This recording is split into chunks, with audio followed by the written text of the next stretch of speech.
Agility teknologi. Agility teknologi memberi maksud ketangkasan, kemampuan melakukan tugas dengan tangkas dan cepat.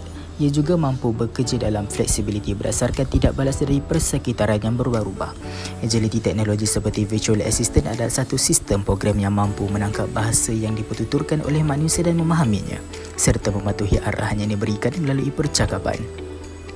Arahan yang mampu diikuti oleh program ini dapat menukarkan percakapan yang dituturkan oleh manusia kepada teks, membaca mesej atau email, mengingatkan pengguna tentang pertanyaan umum di atas talian. Sejarah agility teknologi bermula pada tahun 1961 di mana syarikat IBM merupakan salah satu syarikat teknologi terbesar pada masa itu telah membina IBM Shoebox yang boleh memahami lebih kurang 20 patah perkataan yang dipertuturkan oleh manusia. Program inilah yang telah mengasaskan Virtual Assistant yang digunakan pada masa sekarang. Dan pada tahun 2016, syarikat Google memperkenalkan Google Assistant iaitu Google Now yang telah diperbaharui dan mempunyai banyak ciri-ciri baharu. Agility teknologi terbahagi kepada dua iaitu agility lemah yang hanya mampu melaksanakan tugas yang terhad manakala agility kuat yang mampu melaksanakan tugas di luar kemampuan manusia. Namun ada juga perkara yang disalahgunakan seperti membina senjata cyber dan tentera robot untuk mendominasi perkara seperti senjata nuklear, serta penyelewengan wang seperti money laundering bertujuan untuk kekayaan yang tamak. Ketangkasan teknologi dalam aspek hubungan dengan manusia dan agama. Bagi hubungan dengan manusia, ketangkasan teknologi memberi banyak manfaat kepada manusia, antaranya bidang perubatan, keselamatan dan industri. Hal ini memudahkan urusan manusia dalam melakukan pelbagai tugasan daripada tugasan ringan hingga ke tugasan yang berat.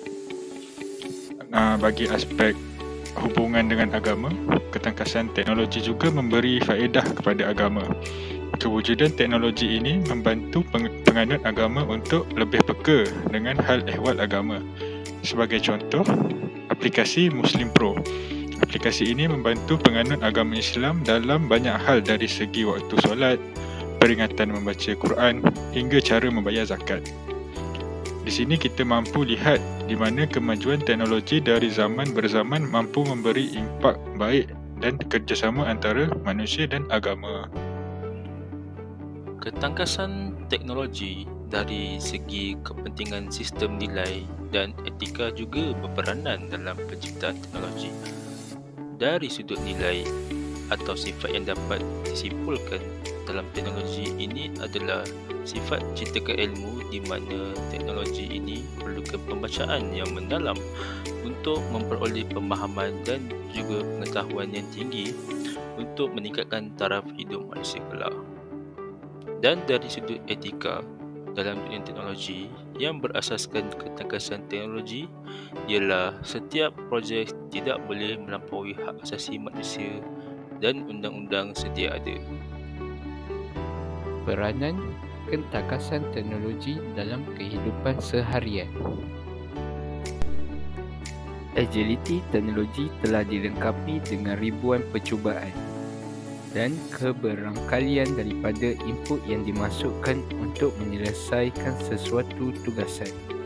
Dengan kata lain, ia mampu memahami dan mempelajari konsep untuk menyelesaikan tugas tersebut.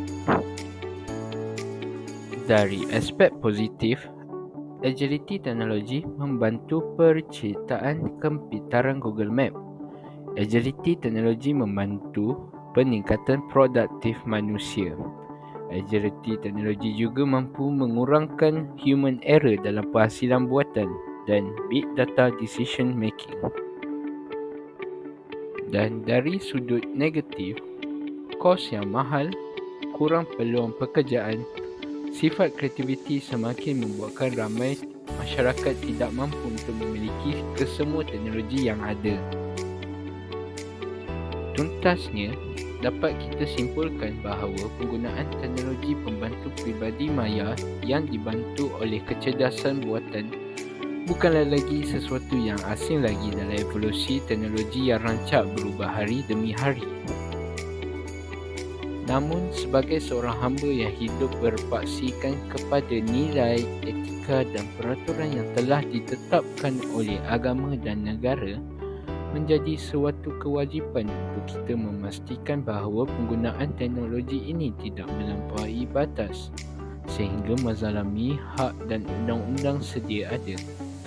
Satu batas yang jelas hendaklah dipersetuju bagi memastikan penggunaan teknologi ini dapat dikawal daripada disalahgunakan secara meluas.